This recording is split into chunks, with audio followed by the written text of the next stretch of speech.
When Claire Matthews stepped off the Greyhound bus in Cedar Falls, Iowa, with nothing but a worn suitcase and a secret growing beneath her coat, she never expected the town's wealthiest man to be waiting tables at Murphy's Diner at 6 a.m. But there was Daniel Hartwell, sleeves rolled up, pouring coffee like he'd been doing it his whole life instead of running the largest construction company in 3 counties. If you enjoy stories about second chances and unexpected connections, feel free to subscribe. It really helps the channel. And hey, tap that like button if this caught your interest. By the way, let me know in the comments. Where are you listening from? The autumn morning air bit through Claire's thin jacket as she stood on Main Street, studying the handwritten "Help Wanted" sign taped to Murphy's Diner window. 8 months pregnant and running on fumes, she had exactly $200 left from her escape fund.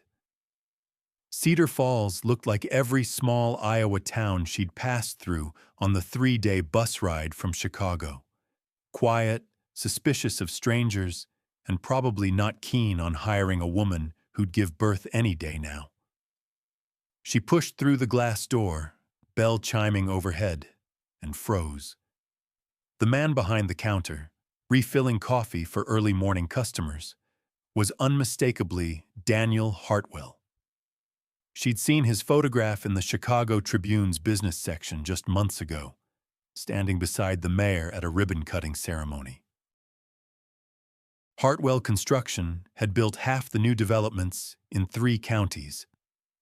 What was a millionaire doing serving eggs and toast at 6 a.m.? Their eyes met across the diner, and something electric passed between them. Recognition, curiosity, and an inexplicable sense of safety she hadn't felt in months. Daniel's hand stilled on the coffee pot. "You look like you could use some breakfast," he said, his voice warm despite the exhaustion lining his face. "And maybe something stronger than decaf."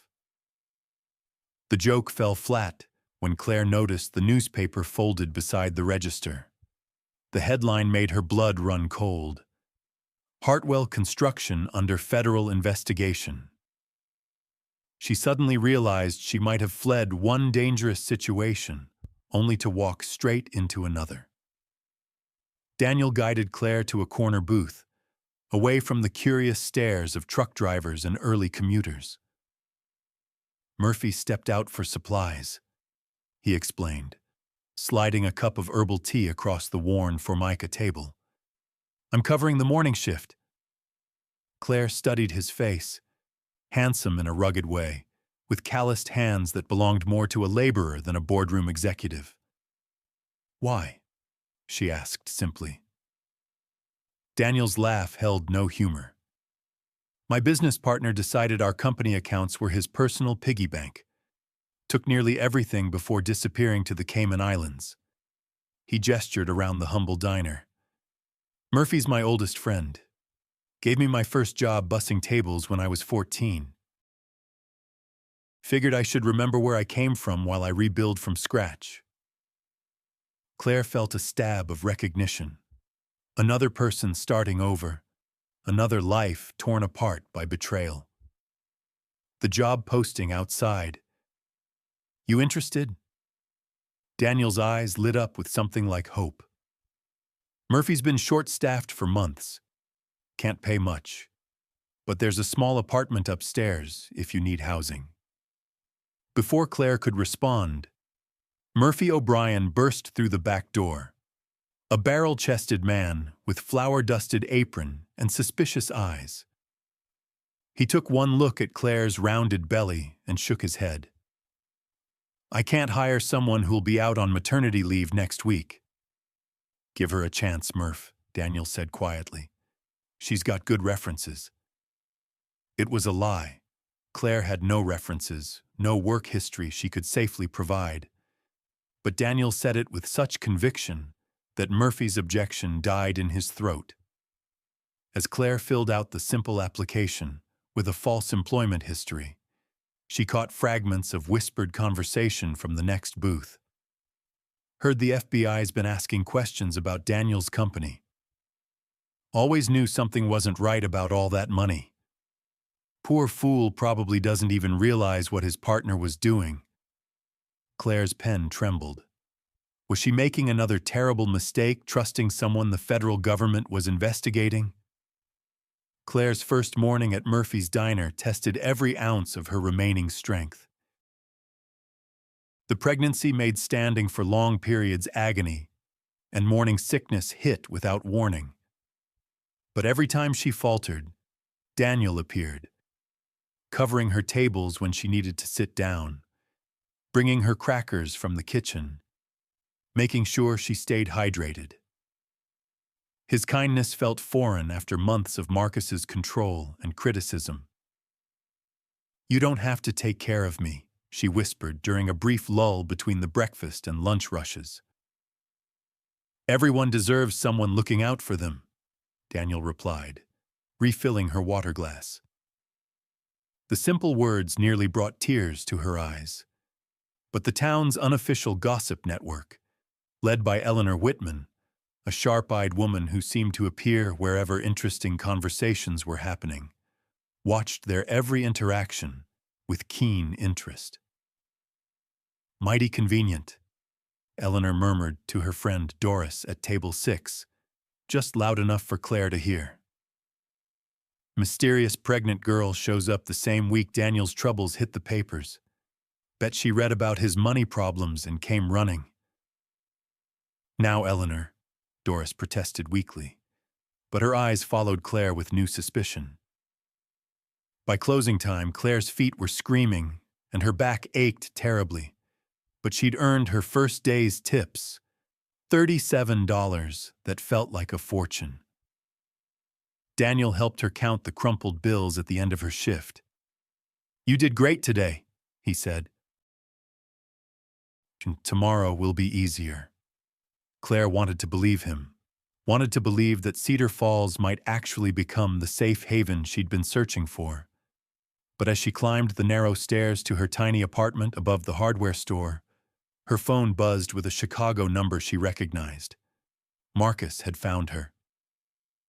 "I know where you are, Claire," his voicemail said, voice smooth as silk and twice as dangerous.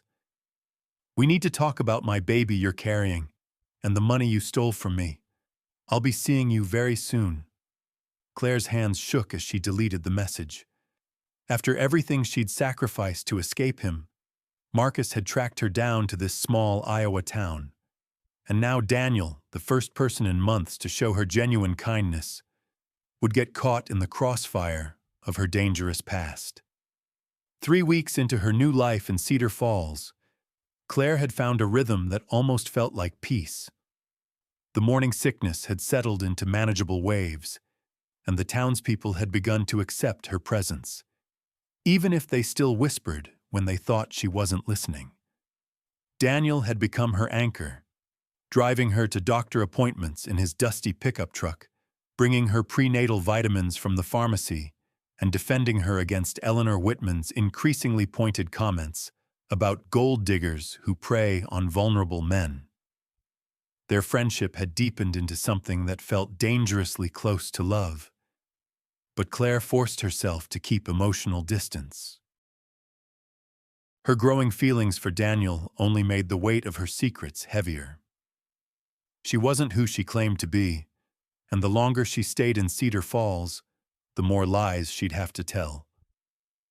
"You're different from anyone I've ever met," Daniel said one evening as they walked slowly around the town square after her shift. The October air was crisp, and Claire pulled her coat tighter around her expanding belly. "You see people clearly. No judgment, no agenda. Just kindness." If only he knew the truth, that she was running from an abusive relationship, living under a false name, and hiding her real identity even from him. But Claire treasured these quiet moments, pretending she could build a real life in this small town with this good man. Her fantasy shattered the next morning when the diner bell chimed during the breakfast rush and Marcus walked in.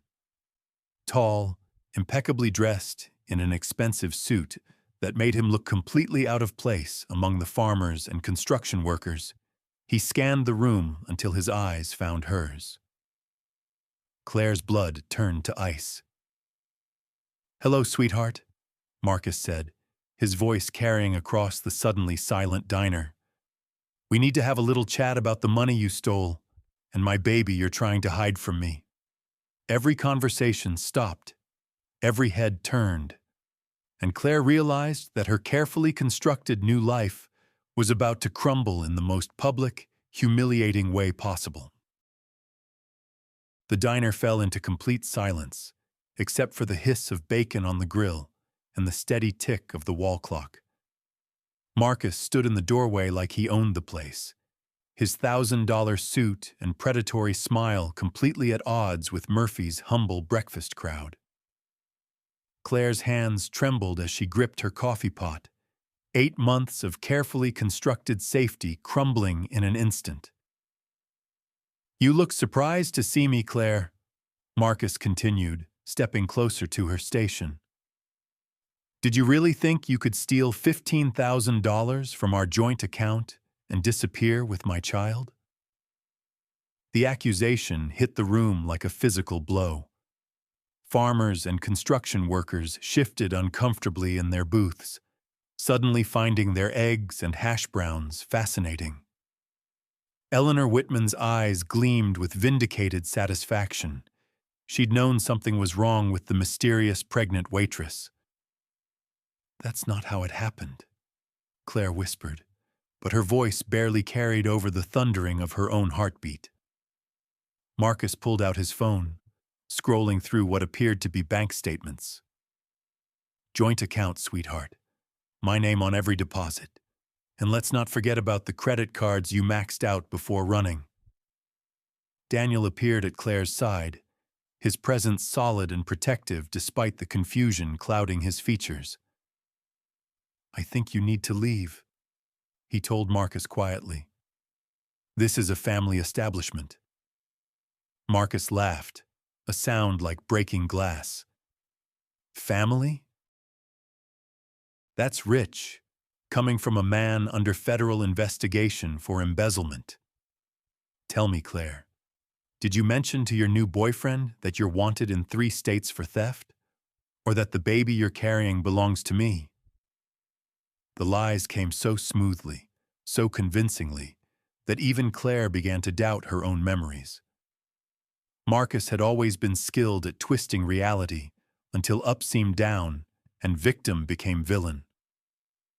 Without another word, Claire tore off her apron and fled toward the back exit, unable to face the stares and whispers that would follow. She heard Daniel calling her name, but shame propelled her through the alley and up the narrow stairs to her tiny apartment above the hardware store. Daniel found her 20 minutes later, stuffing her meager belongings into the same worn suitcase she'd carried off the Greyhound bus.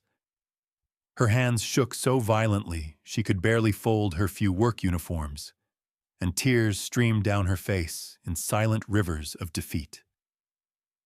"Claire, stop," Daniel said gently, stepping into the cramped studio apartment that had become her sanctuary. "You don't have to run." "You don't understand," she sobbed, sinking onto the narrow bed that served as both sofa and sleeping space. "Marcus, he's dangerous. He controls everything, twists everything until you can't tell what's real anymore. And now everyone in town thinks I'm a thief and a liar." Daniel sat beside her, careful not to crowd her but close enough that she could feel his warmth. "Tell me what really happened." The story poured out in broken fragments. Marcus's charming courtship that quickly turned possessive, his insistence on managing their finances, the way he isolated her from friends and family until he became her entire world, the joint bank account that contained mostly her waitressing tips and the small inheritance from her grandmother, the credit cards he'd opened in her name without her knowledge, then blamed her for the debt when his real estate investments failed. I only took what was legally mine, Claire whispered. $7,000 from my own inheritance that he'd deposited into our account. But he reported it as theft, made me look like a criminal. And the baby. She placed a protective hand over her swollen belly. The baby isn't his. I was already pregnant when we met.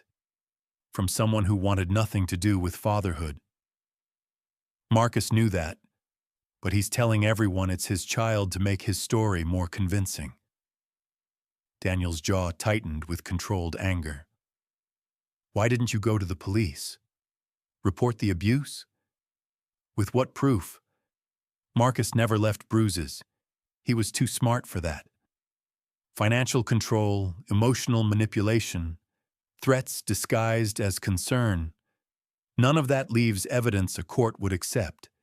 And he has connections, money, lawyers who could make my life even worse. Claire looked up at Daniel through her tears, seeing her own pain reflected in his eyes. I'm sorry I lied to you about who I was.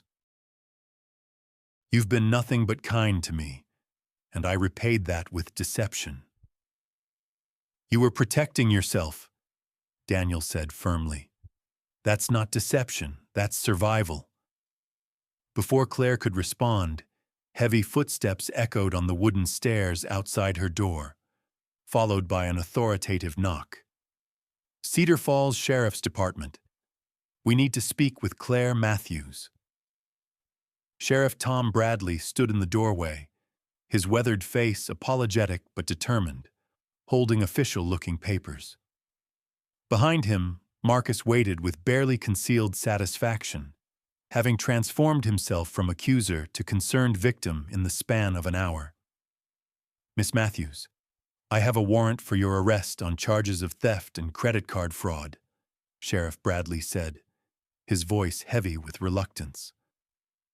Tom had known Daniel since childhood and clearly didn't enjoy this duty. There's also a temporary restraining order requiring you to stay away from Marcus Fleming, and a court order for paternity testing of your unborn child. Claire's world tilted sideways. Somehow, in the few hours since arriving in Cedar Falls, Marcus had managed to involve the legal system, painting himself as the wronged party and her as a dangerous criminal. The speed of his actions suggested this wasn't improvised. He'd been planning this confrontation for weeks. Sheriff, there has to be some mistake, Daniel said, positioning himself slightly in front of Claire. I've known this woman for 3 weeks. She's not a thief. I'm sorry, Daniel, but I have to follow the law, Tom replied. The warrants are valid, issued by courts in Illinois and Missouri. Miss Matthews will need to come with me for processing. Marcus stepped forward, his face a mask of false concern. I just want what's best for Claire and our baby. She's been under tremendous stress, making poor decisions. Perhaps some time in custody will help her see reason. The proprietary way he said, our baby, made Claire's skin crawl. She knew this was exactly what Marcus had planned. Public humiliation followed by legal entanglement that would give him complete control over her life again. But as Sheriff Bradley reached for his handcuffs, Daniel stepped between them. Wait. Give me 24 hours. I'll hire the best lawyer in the state to represent her. If Claire's innocent, and I believe she is, the charges won't stick.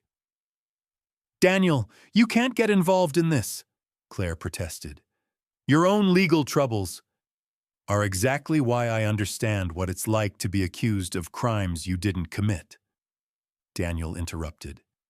He turned to Sheriff Bradley.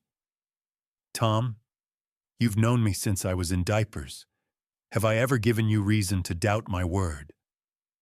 The sheriff hesitated, clearly torn between duty and friendship. You've got until tomorrow morning, Daniel, but if she runs, she won't run, Daniel said with absolute certainty, looking directly into Claire's eyes.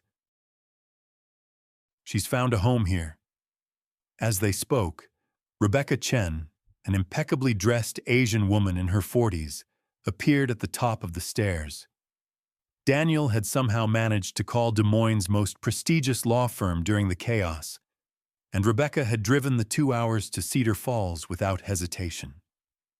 But as she reviewed the legal documents, her expression grew increasingly grim, and Claire realized that Marcus's web of lies might be too sophisticated for even the best lawyer to untangle. Rebecca Chen spread the legal documents across Claire's small kitchen table, her sharp eyes scanning each page with professional intensity. Outside, the October sun was setting, casting long shadows through the apartment's single window and highlighting the gravity of the situation they faced. "This is more complex than a simple theft case," Rebecca announced after 20 minutes of silent reading. "Marcus Fleming has filed complaints in Illinois, Missouri, and now Iowa, creating a pattern that makes you look like a serial offender. The financial documentation appears legitimate on the surface, but there are inconsistencies that suggest manipulation." Claire sank deeper into her chair, feeling the baby move restlessly as her stress levels spiked. "What kind of inconsistencies?" "The timeline doesn't match your story or his," Rebecca explained. "According to these bank records, large deposits were made into your joint account on dates when you were documented to be working double shifts at a Chicago diner. Unless you were in 2 places at once, someone else was managing these transactions." Daniel leaned forward, his construction worker's pragmatism cutting through the legal complexity. "So you're saying Marcus set her up?" "I'm saying someone with significant financial resources and legal knowledge orchestrated this situation very carefully," Rebecca replied. "The restraining order, the custody claims, the theft charges across multiple states. This isn't the work of an angry ex-boyfriend. This is systematic, professional, and expensive." A chill ran down Claire's spine that had nothing to do with the cooling evening air. She'd always known Marcus was manipulative and controlling, but the scope of his planning suggested something far more sinister than simple domestic abuse. "Why would he go to such lengths?" she whispered. Rebecca's expression darkened as she pulled up something on her laptop. "I ran a preliminary background check on Marcus Fleming while driving here. The man has connections to political consulting firms, private investigation companies, and several shell corporations with unclear purposes. This isn't about getting you back, Claire. This is about something else entirely." "What do you mean?" Daniel asked, his protective instincts clearly heightened by the lawyer's ominous tone. Rebecca turned her laptop screen toward them, displaying what appeared to be a social media profile from several years ago. In the photograph, a younger Claire stood beside an older man in an expensive suit, both smiling at what looked like a political fundraising event. "Claire, is there anything else about your past you haven't told us? Because according to this photo metadata, you attended a senatorial campaign event in Chicago 3 years ago. And unless I'm mistaken, the man standing next to you bears a strong resemblance to the late Senator James Patterson." Claire's face went white as the final pieces of her carefully constructed false identity began to crumble, and she realized that her connection to Daniel might have put them both in danger far beyond anything she'd imagined. The photograph on Rebecca's laptop screen seemed to mock Claire from across the small apartment. There she was, 3 years younger and a lifetime more naive, standing beside her father at his final campaign fundraiser before the cancer took him. She'd been so proud that night, believing in his vision for a better America, never imagining that his political enemies would someday use her own pregnancy to destroy his legacy. "My name isn't Claire Matthews," she whispered, the words feeling like shards of glass in her throat. "It's Claire Patterson." Senator James Patterson was my father. The silence that followed was deafening. Daniel stared at her with an expression she couldn't read, while Rebecca's fingers flew across her laptop keyboard, cross-referencing information with the efficiency of someone accustomed to high-stakes legal cases. "The Patterson family," Rebecca murmured, her voice carrying new understanding. "Your father's opponents claimed he was accepting bribes from defense contractors during his final term. The investigation was dropped after his death, but the rumors persisted." Claire nodded miserably. "When I found out I was pregnant, Dad's former campaign manager warned me that his enemies would use it against his memory. An unmarried senator's daughter having a baby out of wedlock. It was exactly the kind of scandal they needed to validate their corruption theories posthumously. So I disappeared, changed my name, tried to start over somewhere nobody knew the Patterson name." Daniel's voice was barely audible when he finally spoke. "So when Marcus found you, he wasn't just an abusive boyfriend," Claire finished. "He was hired to find dirt on the Patterson family. My pregnancy, my vulnerable state. I was the perfect target. He manipulated me into that relationship, gained access to my father's private papers through me, and when I finally tried to leave, he had enough ammunition to destroy both my father's legacy and my freedom." The baby chose that moment to kick hard against Claire's ribs, as if sensing her distress. She wrapped her arms around her belly protectively, feeling the weight of generations bearing down on her unborn daughter. Everything she'd sacrificed, her identity, her family connections, her father's political legacy, had all been for nothing. Marcus had found her anyway. Rebecca closed her laptop with a sharp snap that made them all jump. "This changes everything. If Marcus Fleming was hired to target your family, then his theft allegations are part of a larger conspiracy. But Claire, there's something else you need to know." She pulled out her phone, scrolling to what appeared to be a news article. "Your family has been looking for you. The Patterson Foundation has been quietly funding search efforts for over 2 years. They're not trying to control you.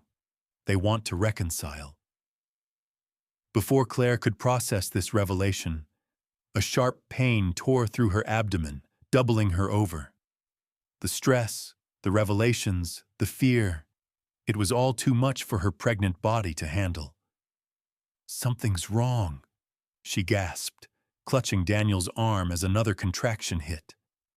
"The baby, it's too early." Daniel was already reaching for his keys. "Cedar Falls General is 10 minutes away," he said, his voice steady despite the panic in his eyes. But as they helped Claire toward the door, heavy footsteps echoed on the stairs once again. Marcus appeared in the doorway, flanked by 2 men in expensive suits who looked nothing like small-town Iowa lawyers. His smile was triumphant and cold as winter. "Going somewhere, sweetheart? I'm afraid you're not going anywhere until we resolve our custody arrangements." At Cedar Falls General Hospital, the emergency room erupted into controlled chaos as Claire was rushed into labor and delivery.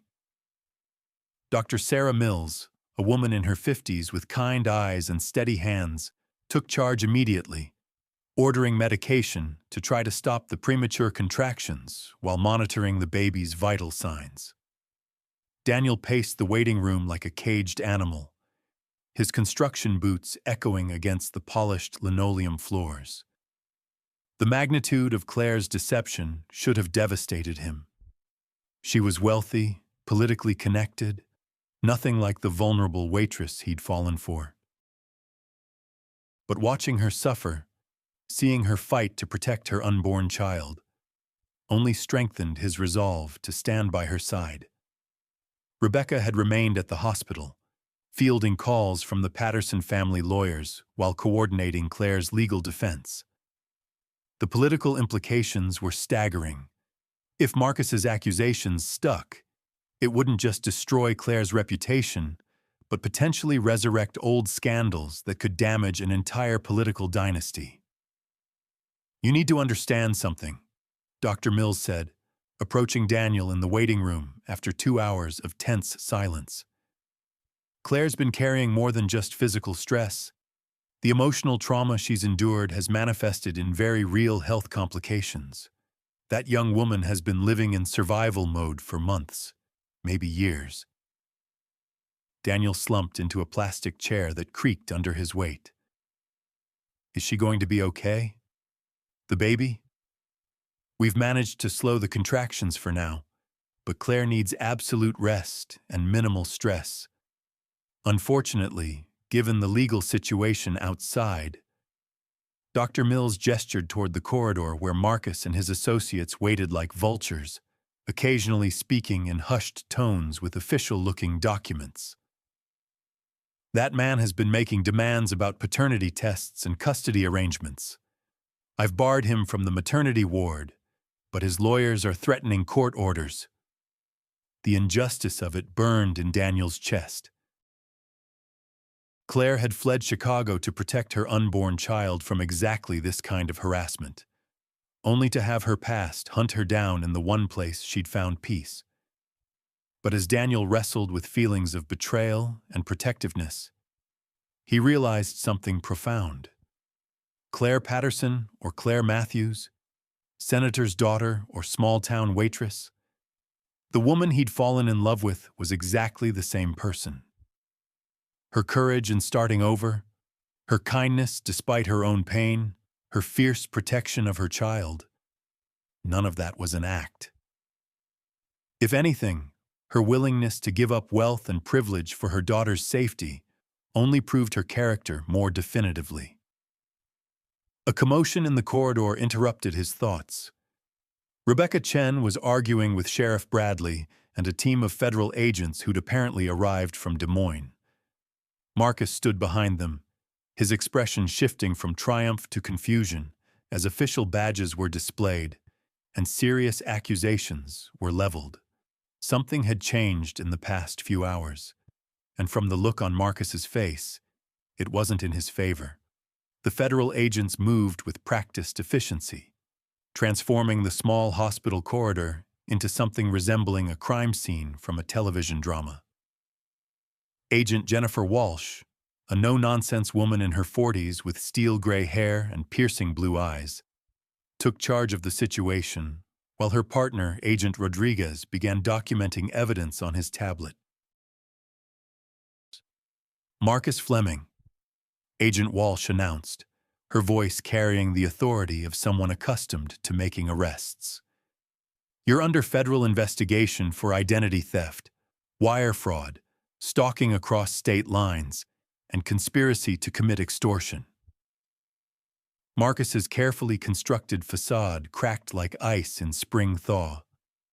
"This is ridiculous. I'm the victim here. That woman stole my money and kidnapped my child." "That's interesting," Agent Walsh replied, consulting her notes.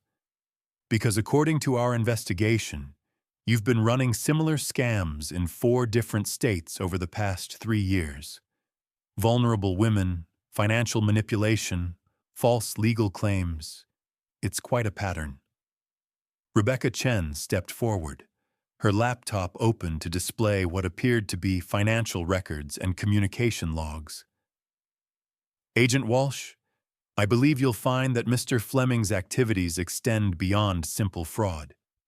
Our preliminary investigation suggests he was hired by political operatives to specifically target the Patterson family." The revelation sent shockwaves through the small crowd that had gathered.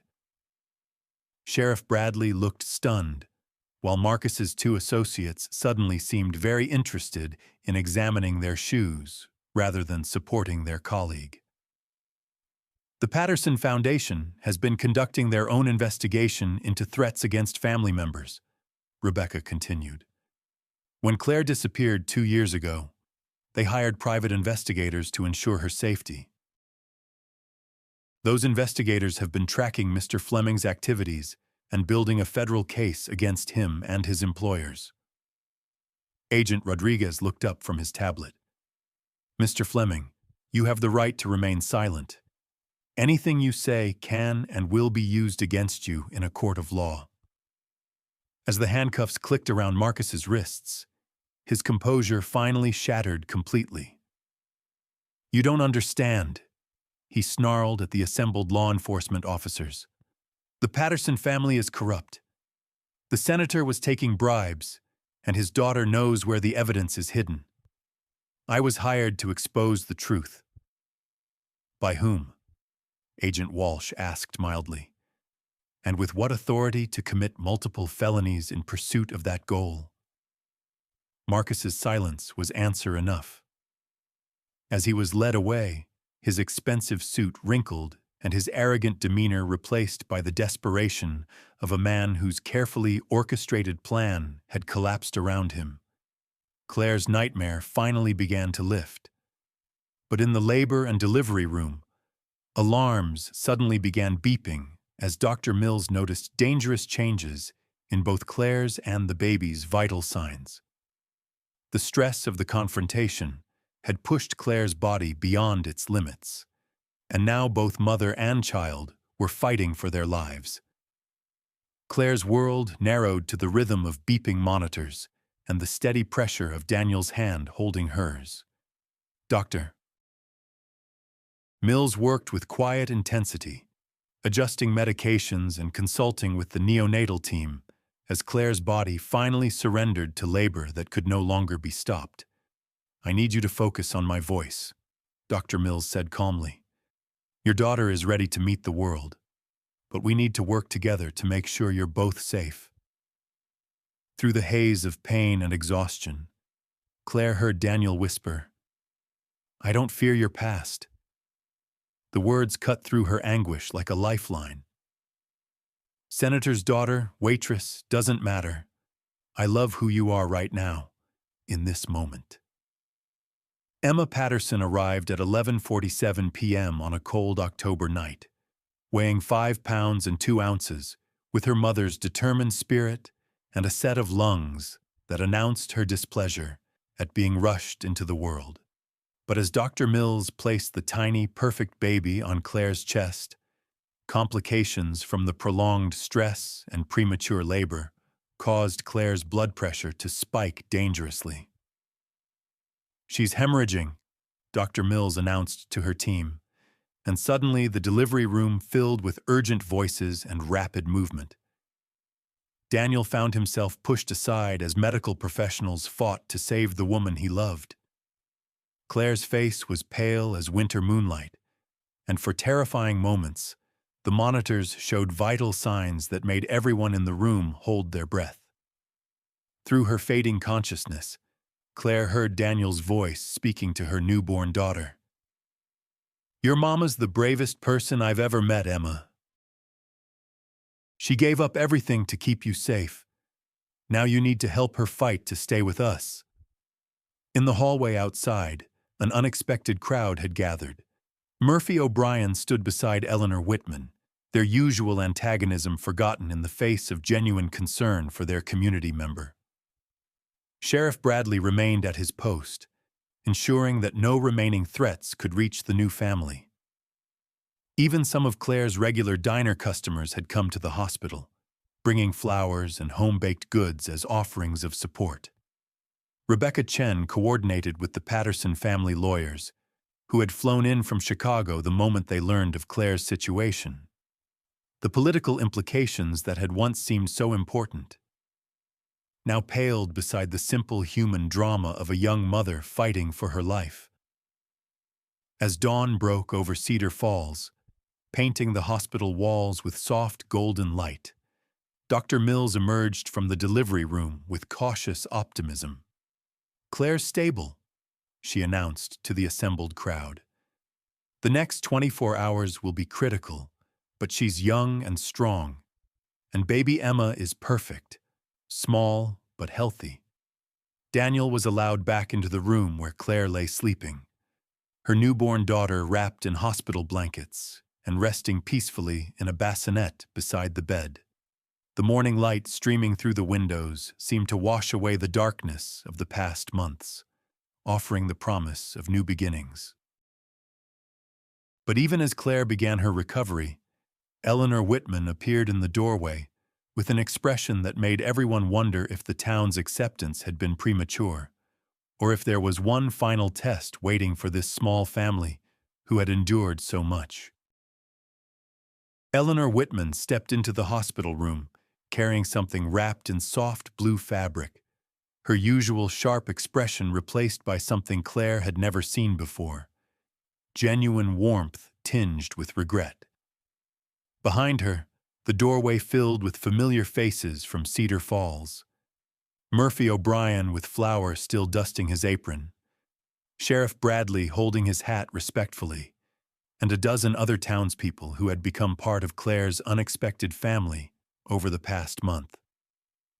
"I owe you an apology, dear," Eleanor said, her voice softer than Claire had ever heard it.